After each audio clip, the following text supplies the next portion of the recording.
Welcome everyone, my name is Mackenzie. I'm the founder of Grad Jobs, helping students and graduates to get cool jobs. And I'm here today with Udit. Welcome. Thanks, Mackenzie. Great to have you. Everyone who's watching this video. Thank you for coming. I really appreciate you taking the time out on a weekend. It means a lot. Happy to do so, no worries.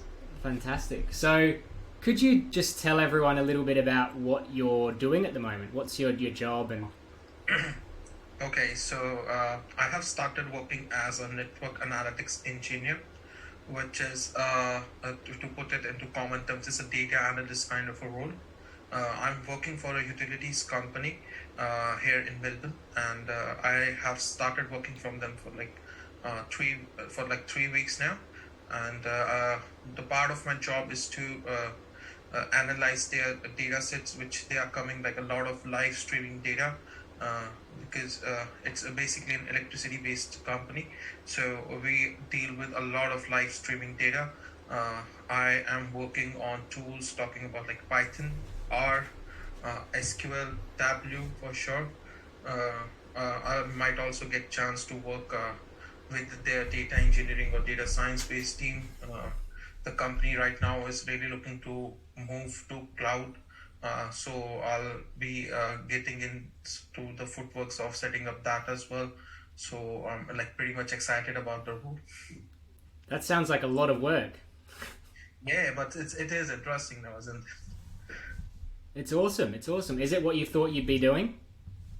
Yeah, definitely. Like to give a bit of a background, I did a master's in data science and I graduated back in December last year. So by the time I was in my I completed my first 2 semesters, I had no idea that there are like three major kinds of streams working in data science, be it data analyst, engineering, and data scientist. I always thought the process of the role of data science scientist exists, and they handle all the three honors. But I wasn't aware about that at that time, and I have always had trouble to pick up a particular stream of data to work in. So I have been interested in data engineering part, analysis part, writing of machine learning algorithms and stuff. So I always wanted to get a part where I can work in all three domains. But most of the things which I came across with were either very focused in the engineering side or in the data analyst side. But even when I joined my recent role, I wasn't sure that I wasn't be able to, work in all three domains or not. But I'm glad that I would be able to, because I have seen people work in like different teams depending upon the kinds of project.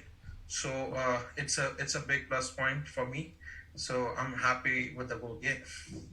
Fantastic. And so you've been there a few weeks, and I guess if we go back a little while, you were studying, and you had a little bit of prior experience, right? International experience, more so the programming area, right? Yeah. So I have over 2 years of experience working as a developer. It was a completely different field then, and I did a switch into data with my master's degree. Yeah, fantastic. And so you came to Australia for your master's, and as you were kind of going through, obviously at some point you thought, okay, I have to start thinking about getting a job now. When did you start thinking about that, after university, the job you were going to get? Okay, so after university, I was a little bit clueless about how to start this process, because back in India, we used to have like college placements. So like especially for graduates like me, it was easy to land our jobs because the colleges, the universities would provide us a platform where we just have to prepare for interviews. We don't have to go outside and look for jobs. And I have never done that in my life earlier on, so I had no idea about how to do that.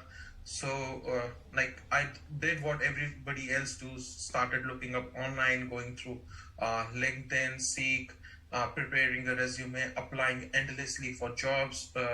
Maybe by luck I was able to stumble upon a couple of interviews, but in hindsight I can see that they were not the kind of roles I actually wanted to be in.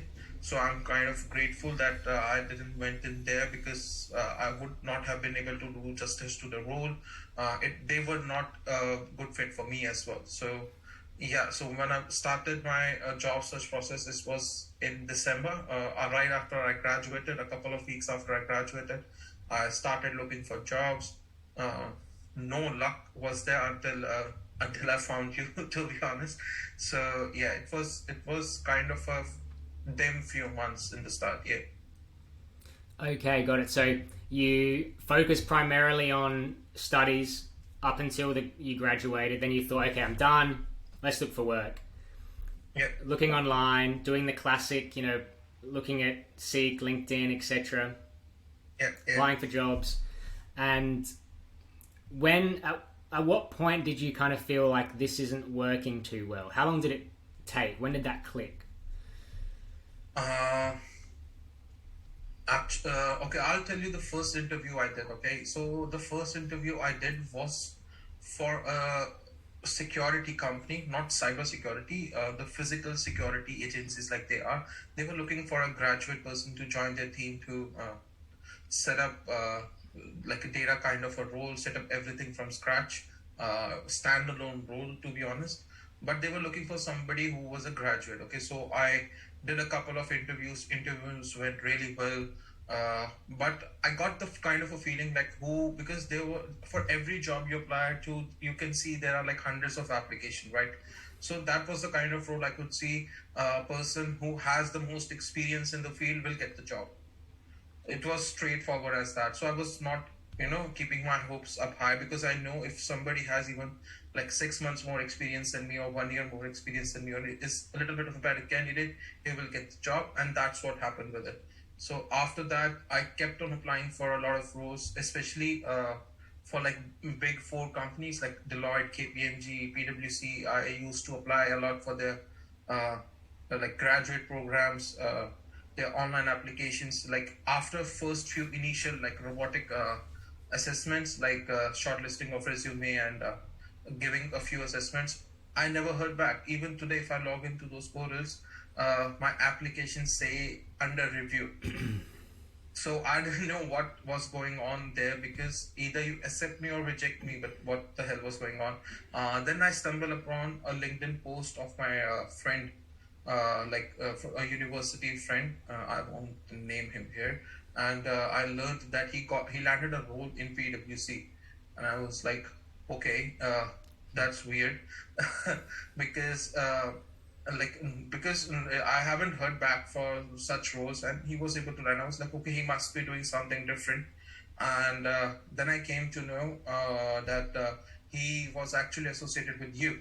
So I talked to him about things like what different he has been doing. So he told me that he has been associated with you, and you have like a really good insight into the industry, and you have helped people land their roles as well. So I looked you up online. I actually contacted you, and that's how our journey started, actually.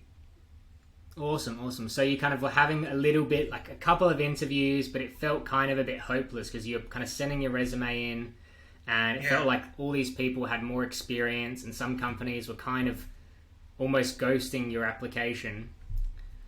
And then you thought, okay, let's get in touch with someone who's, kind of proven to get past this barrier, in a sense. Yeah. Interesting. Like what I have noticed over here is, like, see, I have worked in India. I have friends working in US. Australian market is a lot different in terms of hiring processes as compared to other markets in the world. I guess a lot of people might not know that, but here a lot of people might know that as well. But here, a lot of jobs are completed and fulfilled by references and not by applications. So, say for ABC company is posting an advert online, okay, they get hundreds of applications in 2 days, and their employees are referring somebody. The recruiter straight away uh, goes to them. They will seek if if they're fit candidate, they'll hire them. And people like me who were applying online, they don't know what's going on, and the position is filled now. You don't know whether they have hired through the application process, or whether they have hired it through references. So yeah, that happens a lot, but that is very discouraging for people who are on the outside and don't have any references and don't know how to get those references to be able to make those jobs happen. So it becomes discouraging. That's maybe something is wrong with me, or maybe I am doing something wrong, or maybe I'm not good enough to get these jobs, or whatever may be the reason. All these like bad thoughts start coming to play. So you need someone who needs to tell you what goes on, and it's not you, it's the process, which is a bit flawed, I guess.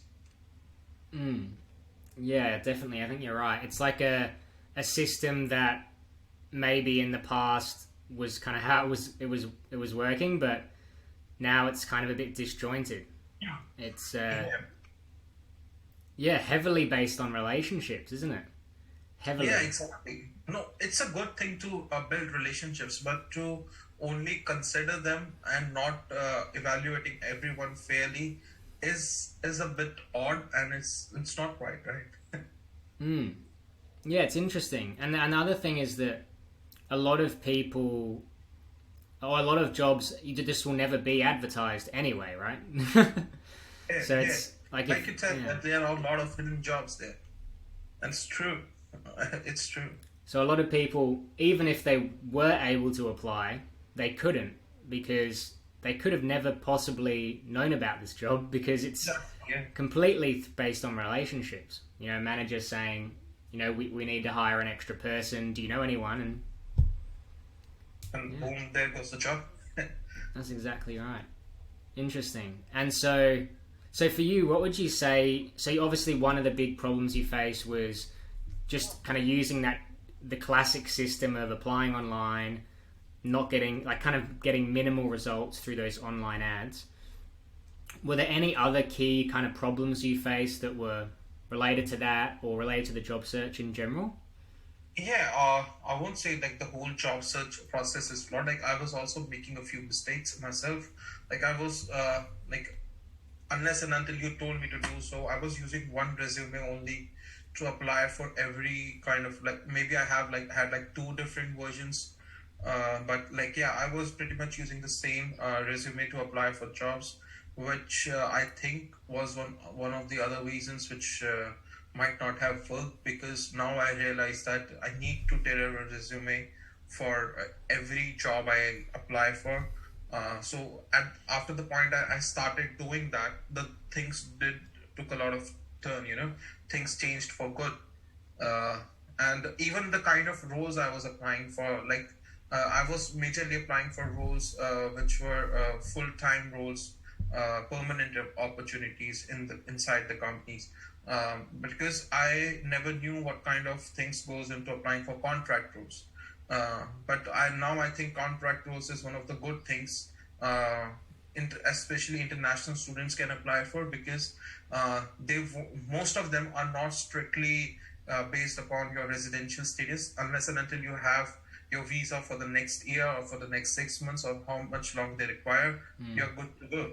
You're not going to be differentiated on that part.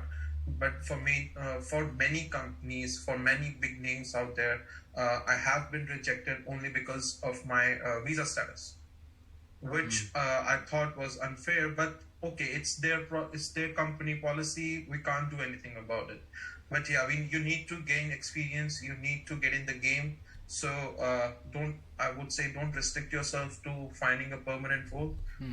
Look for contract roles, even if it's for the next 6 months. At least you'll get an experience, local experience that matters.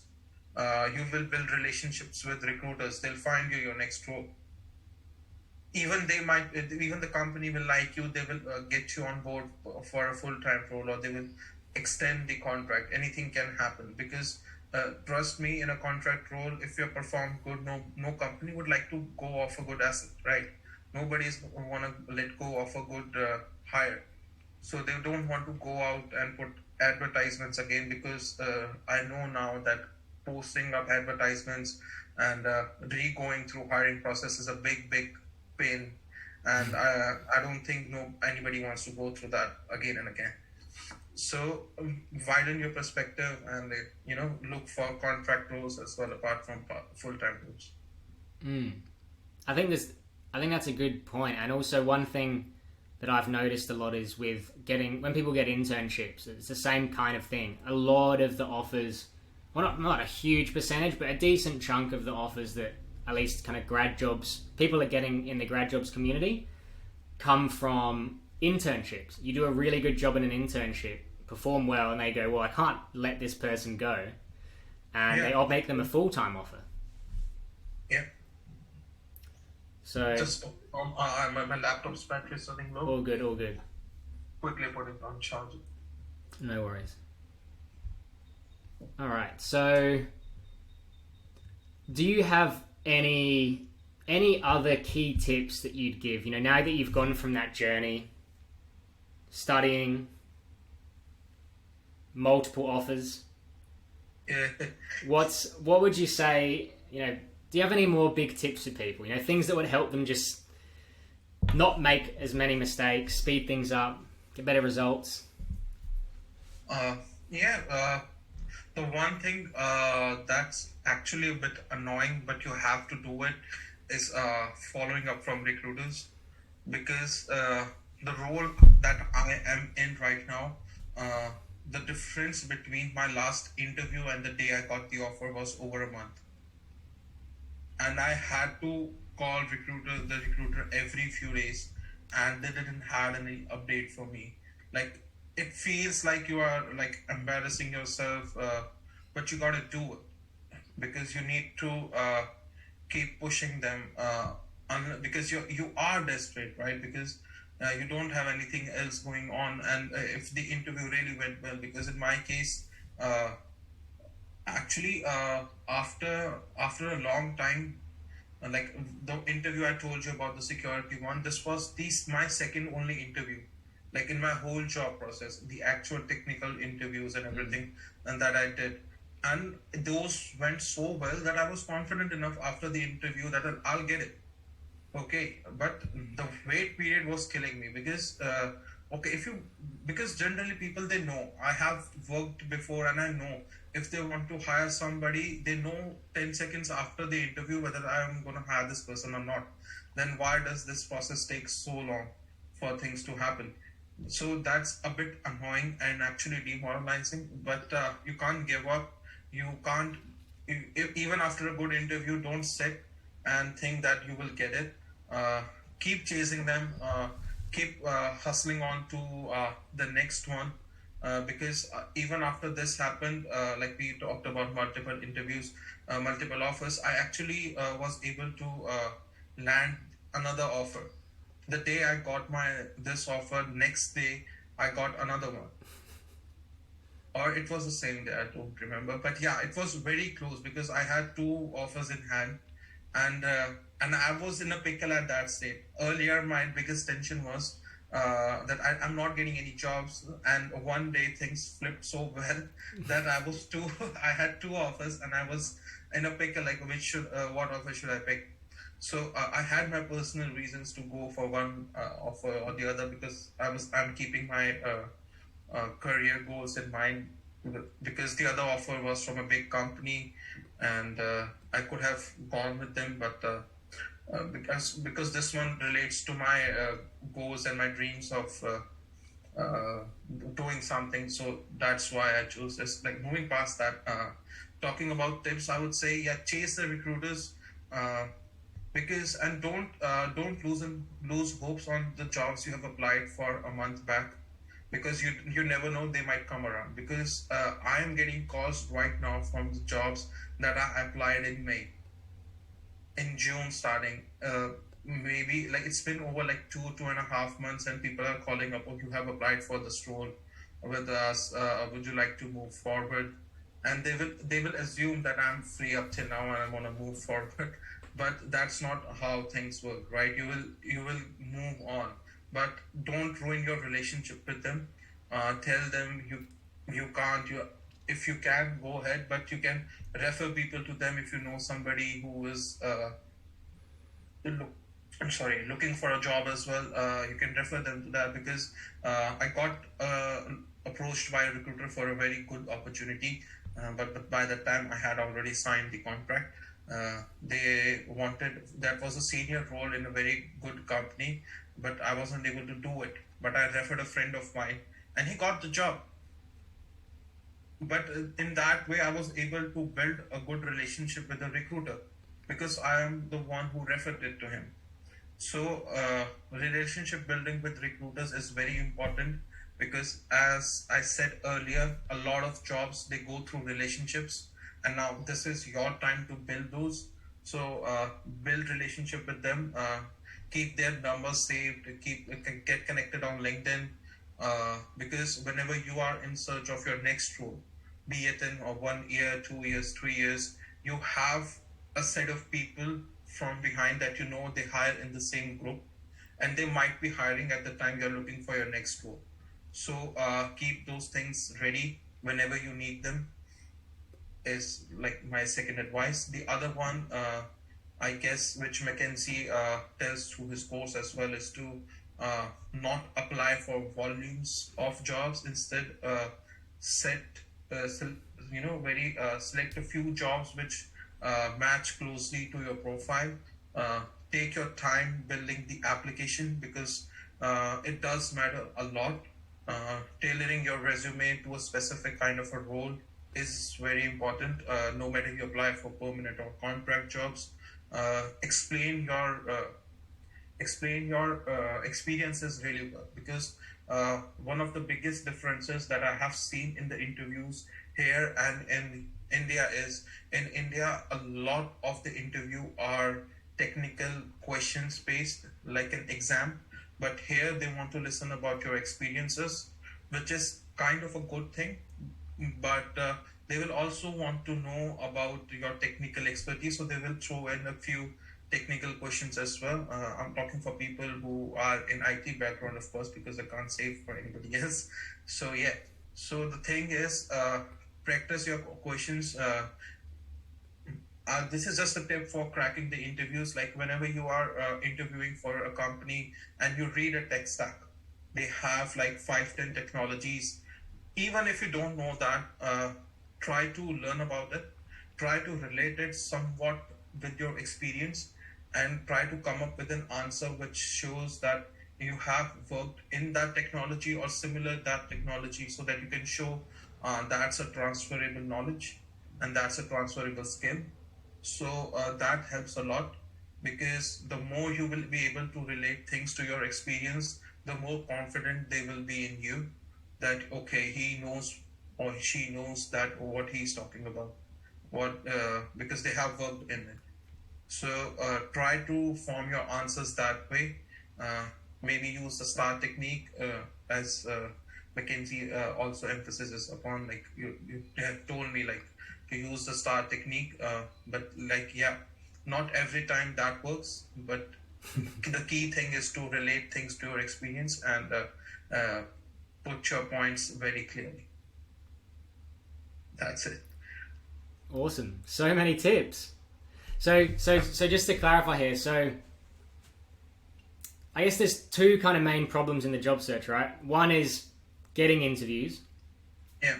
And one is then acing them and getting an offer, Yeah. right? Yeah. So for you, the big transition from, not getting as many interviews to being able to get interviews, because I remember you went from kind of getting maybe one or two to getting a few. Like Actually, quite yeah, a few, like calls. Actually, a few, yeah. So with me, what happened was there was a time I wasn't getting any interviews, and then there was a time I was getting interviews lined up back to back, and I was acing them all. So my confidence was on next level after that. Even after I did my first interview here with the company I am with, my confidence was at its peak because I didn't had any experience before and I didn't know what was gonna go on in the interview. And after I did my first one, I felt so motivated that whatever interview I gave after that went really well. I was actually interviewed for like 3-4 companies after that.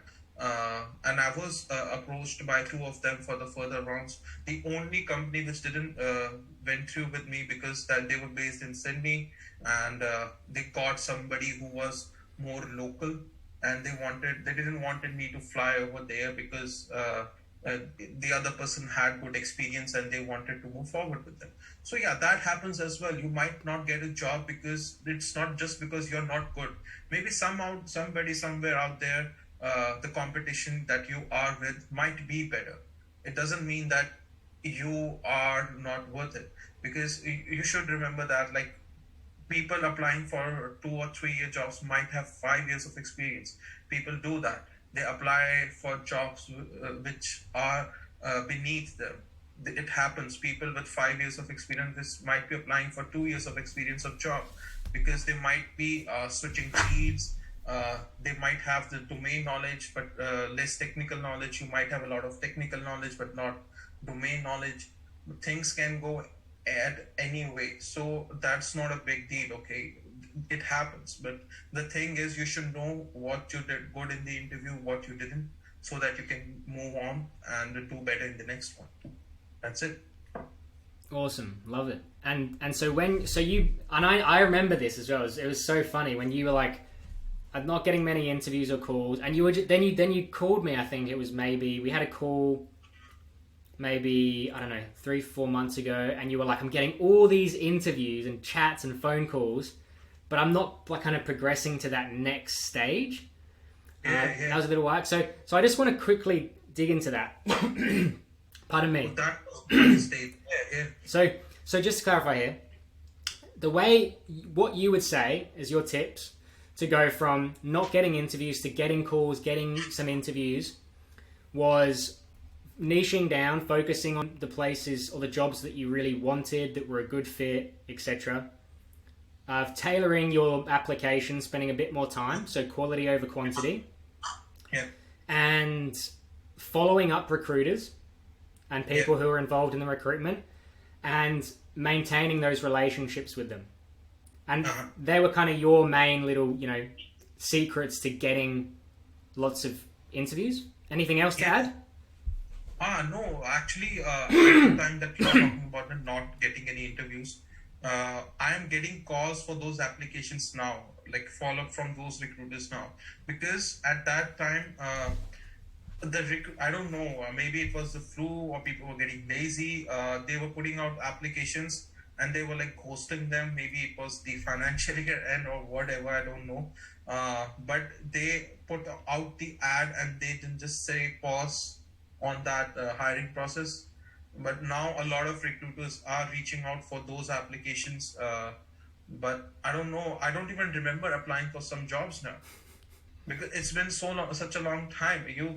Sometimes it happened like I got a call from a recruiter saying that you applied for this role, and I don't remember it. It's been such a long time. How will I remember that? So I have to ask about the role again, discuss the whole thing and stuff. So yeah, it happens, because it happened with me for a month. I was applying for jobs. I was getting initial call from the recruiter. Okay, I'm forwarding your resume to the client. Let's see what's going to happen. And I got a call from her last week after talking to her in the first week of June. She says the client wants to move forward with your application. And I'm like, aren't you a bit delayed on that? So it's happening. It's happening with a lot of people. The hiring process is not completely like 100% there. For some people, maybe they might have their XYZ reasons, but I don't know. But yeah, things like that do happen. Yeah, it's like there's a lot of kind of delayed. There's a lot of delayed response in the process, right? I mean, some companies get back to you in 2 seconds. Some companies get back to you in 2 months. Same with building relationships as well, right? And if you tell the company that I have another offer, believe me, they will move quick. Yeah. They'll move quick than they have for anybody else, because they don't want to lose on a good candidate, because it happened with me, a couple of my friends as well. If you tell them you have another offer, you're expecting another offer, they'll move quickly because they don't want to let go. But yeah, sometimes things take time, because a lot of things needs to get approved in big companies. A lot of processes maybe. Yeah, there's a lot of different. There's so many variables, and a lot of people forget that there's so many variables in this. So many variables, yeah. Because yeah, it's like you need to know that there are so many variables, and not not what do you say, It's not just not you.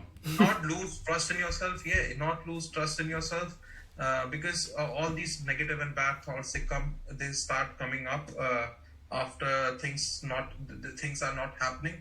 So it's good to know that you are not the flawed one here. The system is. Other people might be. So just need to focus and stay patient actually, because it's a long journey for a lot of people. Some people, they do get job before they graduate, in 2 months after graduating, uh, but not everyone does that. So you need not to look up to those people. You need to look on your own way, focus on your own path, and keep hustling and be patient, because you just need one day to go good.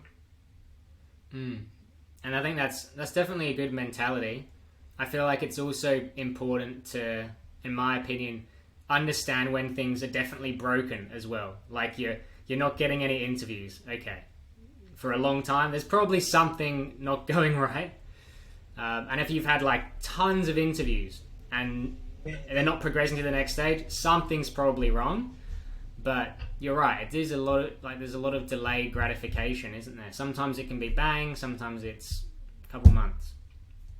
One more thing that I have observed here is like the hiring process is not above normal throughout the year. There are certain months in which there are a lot of jobs available. Maybe because if you see, especially in the contract world, a lot of jobs they start in July because of the new financial year. So a lot of jobs they are available at in the start of January, maybe a few months. There are in between. There are like few months in which not a lot of opportunities are available. Even if there are, sometimes they even post ads and they forget to take it down. They have already filled up the position. They're not going to even look at the application. So you need to know which months are at their peak, because July, I am for sure, I knew that was a peak of job search process, because there were a lot of opportunities, a lot of activeness from recruiters as well. So yeah, that does matter as well. Mm. And so I'm cautious of taking up too much of your time, but the last kind of the next part I wanted to cover was the interview part. So you unlocked this formula for getting lots of calls. I think we called back in maybe, I don't know, 3 months ago or something. And you were like, I've had like, I think 30 calls or something. And I think it was like maybe no very small number of like kind of next round interviews. And then from that point forward, you told me, you were like, I'm going to do it, I'm going to do it, I'm going to do it, I'm going to do it. Watch me, I'm going to do it. How'd you do it? What was the... Start of June, I remember that. Yeah, what was the... So how did you unlock that system? How did you get to that next stage? So what was happening till May was, I was applying for jobs, no response. It was not because the main thing that changed was because the hiring people were not that active in that time.